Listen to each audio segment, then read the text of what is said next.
હવે વિદ્યાર્થી મિત્રો, ફરીવાર બધા વિદ્યાર્થી મિત્રોનું યુનિક એકેડમીમાં હાર્દિક સ્વાગત છે. આજે આપણે નવો સબ્જેક્ટ એકાઉન્ટન્ટ ઓડિટર, બરાબર, કેમ કે એકાઉન્ટન્ટ ઓડિટરના એક્ઝામના ફોર્મ ભરાઈ ગયા છે અને દરેક સ્ટુડન્ટો તેની તૈયારી કરવામાં લાગી ગયા છે, બરાબર. અને મેઇન ટૉપિક હવે આવ્યો છે કે આપણે બુક તો ઘણી બધી નીકળતી હોય છે, પરંતુ ઓથેન્ટિક મટીરિયલ ક્યાંથી મળશે તમને? અને પેપર સેટર એટલું માઇન્ડ ચલાવી રહ્યા છે કોમ્પિટિશન ટફ કરવા માટે કે જે આટલી બધી બુકો નીકળે છે તેને નહીં, ઓથેન્ટિક બુકોને પકડો તમે, બરાબર. એ આપણા પર ડિપેન્ડ હોય છે કે આપણે કઈ રીતે અને ક્યાંથી મટીરિયલ કલેક્ટ કરવાનું છે અને કેવી રીતે આપણે પ્રિપરેશન કરવાની છે કે જેથી કરીને તમે મેરિટમાં આવી શકો, બરાબર. મેં તમારા માટે એવા ટૉપિક લઈને આવીશ કે જે પાછલા વર્ષમાં એવા ક્વેશ્ચન પૂછાયા છે, તો એમના રિલેટેડ એ લોકો નવા વર્ષમાં કઈ રીતે ચેન્જીસ કરી શકે છે, કેવા ક્વેશ્ચન પાછા ફરી લાવી શકે છે, બરાબર. તો આજે આપણે એવા એકાઉન્ટન્ટ ઓડિટર વિશે મેં પાછલા વર્ષના જે એક બે પોઈન્ટ એવા ક્વેશ્ચન પૂછાયા હતા એના રિલેટેડ મેં આજે 10 ક્વેશ્ચન તૈયાર કર્યા છે કલેક્ટ કરીને. તો હવે આપણે વિડીયો સ્ટાર્ટ કરીએ, બરાબર. વન લાઇનર ક્વેશ્ચન એકોર્ડિંગ છે, ઓપ્શનમાં તમને પૂછાય છે એવી રીતે, બરાબર.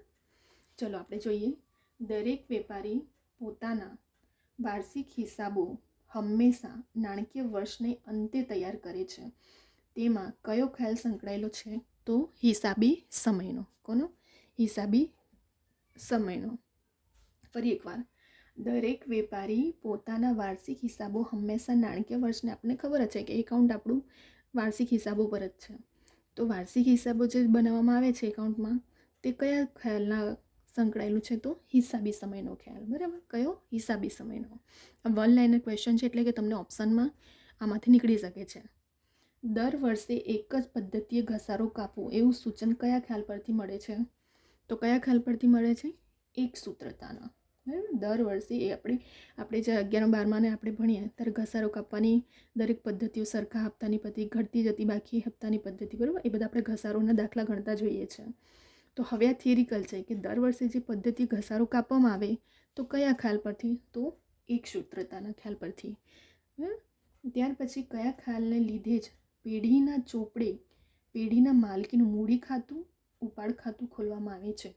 હવે આપણે ભણી તો ગયા, બરાબર, ગ્રેજ્યુએશન કમ્પ્લીટ કર્યું, માસ્ટર ડિગ્રી કમ્પ્લીટ કરી, તો આપણને ખબર તો હોવું જોઈએ ને કે જે આપણે મૂડી ખાતું ને ઉપાડ ખાતું બનાવ્યું હતું તેમાં કયો ખ્યાલ એકાઉન્ટનો હતો? તો હિસાબી એકમનો ખ્યાલ, બરાબર.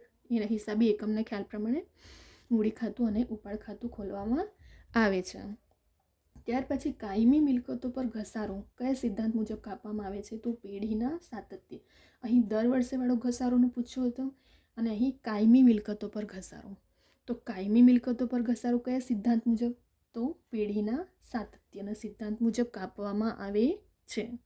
કેમ કે આપણી કાયમી મિલકતો પર ઘસારો તો થાય જ છે. તો આપણે જે ઘસારો ગણીએ છીએ તો કયા સિદ્ધાંત મુજબ હોય? તો પેઢીના સાતત્ય પ્રમાણે. સોનાનું ઉત્પાદન થતાં આવક ચોપડે નોંધવાનું કારણ કયા સિદ્ધાંત છે? બરાબર, સોનાનું ઉત્પાદન થાય તો એનું ચોપડે જે નોંધવામાં આવે તો સંપાદનનો સિદ્ધાંત. કયો સિદ્ધાંત? સંપાદનનો. ત્યાર પછી ગ્રાહક પાસેથી મળેલ નાણાંની નોંધ આપેલ રસીદની નકલના આધારે કરવામાં આવે તો તેમાં કયો સિદ્ધાંત સંકળાયેલો છે? ફરી એકવાર, ગ્રાહક પાસેથી નાણાં મળે, બરાબર, તો એની આપણે શું રસીદ આપવામાં, જે રસીદના નકલના આધારે જે નોંધણી કરવામાં આવે તો તેમાં કયો સિદ્ધાંત છે? હેતુલક્ષિતા. કયો સિદ્ધાંત? હેતુલક્ષિતાનો સિદ્ધાંત સંકળાયેલો છે. ત્યાર પછી 7મો ક્વેશ્ચન, અર્ધ તૈયાર માલનું સ્ટોકનું મૂલ્યાંકન તેની પાછળ કરેલા ખર્ચને આધારે થવાનું કારણ કયો સિદ્ધાંત છે? બરાબર. ફરીવાર એકવાર ક્વેશ્ચન, અર્ધ તૈયાર માલનો સ્ટોકનું મૂલ્યાંકન, બરાબર. આપણે વાર્ષિક હિસાબોને દરેક પાકા સરવાળાને બધું બનાવતા જોઈએ, જેમાં અર્ધ તૈયાર માલનું સ્ટોકનું મૂલ્યાંકન ગણતા હતા. તો એ જે અર્ધ તૈયાર માલનું સ્ટોકનું મૂલ્યાંકન ગણવામાં આવતું હતું તે કયા ખર્ચના આધારે સિદ્ધાંત સંકળાયેલો છે? તો ઉપજના સંપાદનનો ખ્યાલ. શેનો? ઉપજના સંપાદનનો ખ્યાલ. કયા ખ્યાલને લીધે, 8મો ક્વેશ્ચન, કયા ખ્યાલને લીધે પાકા સરવાળામાં લેણું વસૂલ મળી શકે તેવી કિંમતે દર્શાવાય છે? બરાબર, પાકા સરવૈયામાં લેણું વસૂલ મળે તેવી જ કિંમતે. તો કયો ખ્યાલ સંકળાયેલો છે? પેઢીના સાતત્યનો. શેનો? પેઢીના સાતત્યનો સંકળાયેલો છે. બરાબર. કેમ કે પાકા સમયમાં આપણે જે લેણું એન્ટ્રી બધી કરતા હતા, તો જે લેણું વસૂલ મળે તો કઈ કિંમતે? પેઢીના સાતત્યના એકોર્ડિંગ. એ સિદ્ધાંત છે એનો. પછી 9મો ક્વેશ્ચન, સામાન્ય રીતે લેણદાર પર વટાવ અનામતની જોગવાઈ કયા ખ્યાલને કારણે કરવામાં આવતી નથી? બરાબર, તમને ખબર હશે લેણદાર પર વટાવ અનામતની જોગવાઈ નથી કરવામાં આવતી, દેવાદાર પર કરવામાં આવે તો કઈ? રૂઢિચુસ્તતાના સિદ્ધાંત. કઈ? રૂઢિચુસ્તતાના સિદ્ધાંત પ્રમાણે. ફરી એકવાર, સામાન્ય રીતે લેણદાર પર વટાવ અનામતની જોગવાઈ કયો સિદ્ધાંત સંકળાયેલો છે? કયા સિદ્ધાંતના પ્રમાણે કરવામાં નથી આવતું? તો રૂઢિચુસ્તતાનો સિદ્ધાંત. કાયમી મિલકતોની કિંમતમાં થયેલા ફેરફારોનું અવગણવાનું સૂચન કયો સિદ્ધાંત પરથી મળે છે? કાયમી મિલકતોની કિંમતમાં થયેલા ફેરફારોનું અવગણવાનું સૂચન. તો કયો સિદ્ધાંત છે? પેઢીના સાતત્યનું સિદ્ધાંત સંકળાય. બરાબર. આ સિદ્ધાંત પ્રમાણે આપણો જે હિસાબી ચોપડો તૈયાર થાય છે, તેના અમુક રૂલ્સ રેગ્યુલેશન હોય છે, એ પ્રમાણે જ આપણે એન્ટ્રી થતી હોય છે અને એ એન્ટ્રીઓને આપણે સિદ્ધાંતને અનુલક્ષીને તૈયાર થતું હોય છે.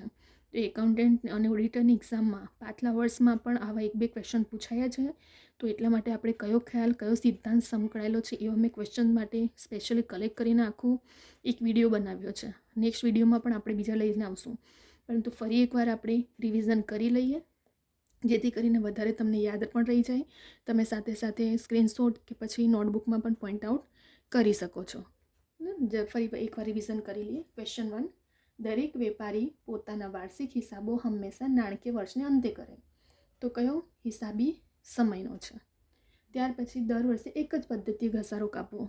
બરાબર, એક જ પદ્ધતિ, તો પછી યાદ રહી જાય. એક જ પદ્ધતિ એટલે એક સૂત્રતાનો સિદ્ધાંત.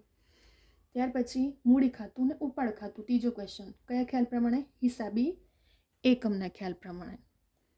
કાયમી મિલકતો પરનો ઘસારો કયા સિદ્ધાંત મુજબ? તો પેઢીના સાતત્ય પ્રમાણે. કઈ પ્રમાણે? પેઢીનું સાતત્ય સમાયેલું છે એમાં. સોનાનું ઉત્પાદનનો આવકના ચોપડે નોંધવાનું કારણ? તો સંપાદનનો સિદ્ધાંત. ગ્રાહક પાસેથી મળેલ નાણાંની નોંધ અને રસીદના નકલના આધારે કરવામાં આવે તો હેતુલક્ષિતાનો સિદ્ધાંત. 7મો, અર્ધ તૈયાર માલના સ્ટોકનું મૂલ્યાંકન, તેની પાછળ કરેલા ખર્ચનો કયો સિદ્ધાંત છે? અર્ધ તૈયાર માલનું ઉપજના સંપાદનનો. બરાબર, શેનો છે? ઉપજના સંપાદનનો. પછી કયા ખ્યાલને લીધે પાકા સમયે લેણું વસૂલ મળી શકે તેવી